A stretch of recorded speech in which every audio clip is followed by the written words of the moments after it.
5 signs you're doing too much in a relationship. Because I was putting in all this effort to help dig him out. And I saw him, he was in credit repair and stuff like that. But he always had some new thing he wanted to do, a new project he wanted to explore. And I said, you're not taking out any debt that you can't qualify on your own. If they're not going to give it to you, it's because we can't afford it. And I said, either that you can't get on your own or that I can't co-sign for you. Because if it was something that I supported, I would co-sign for you.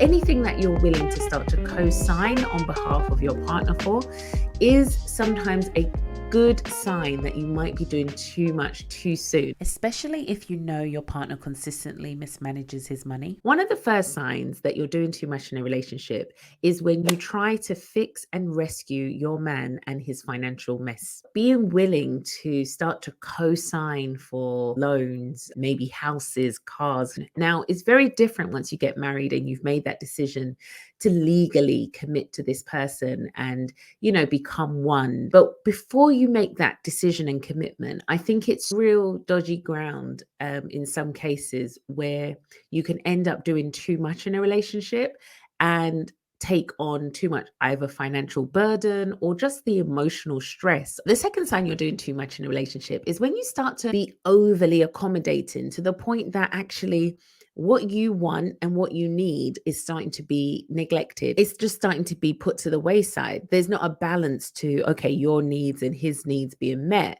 It now becomes primarily focused around one partner and doing things to fit everything that's going on just for them. A good sign that you're probably being too overly accommodating and starting to bend and twist too much is when you start to feel resentful. You'll start to feel it within yourself, doing too much of the bending. Told her, I'm not saying I will marry you tomorrow in a Cracker Jack box. And then she said, okay, let's do it. So let's do it. I did. I said, can we do it tomorrow at lunch on your lunch break? So were you were serious about that? I was serious. What changed is I processed the why. An elopement with the private jet. Right. If the initial plan all along was an elopement, then she'll be okay with it. Yeah.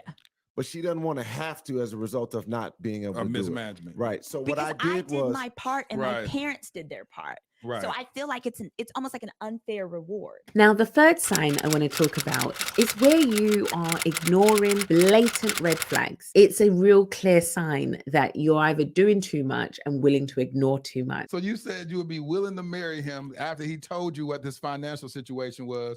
The thing is, I wasn't deceived the whole relationship. Right. I signed up for this. I just did not know the context, the full context of what I was signing up for. So I carry responsibility in this too.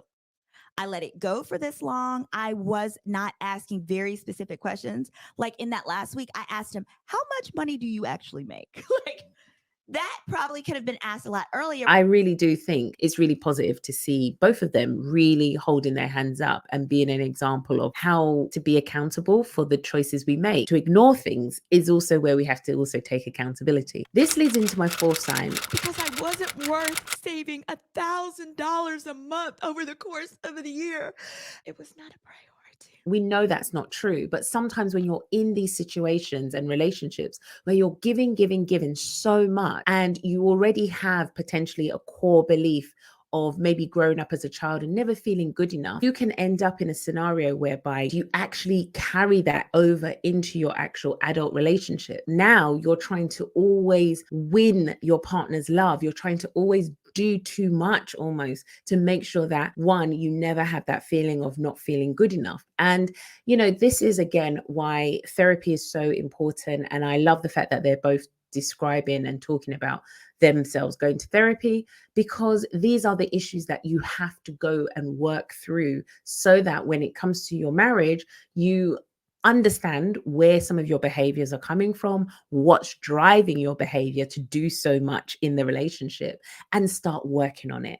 So the fifth and final sign that you're doing too much in a relationship is when you truly are just emotionally drained. I have options, but I feel like they are minuscule in comparison to what they were when we started 3 years ago. 3 years ago, but also because I'm not the same. I don't have the same joy. Oh. I can't trust as much. I can't. So I got to work on getting back to me.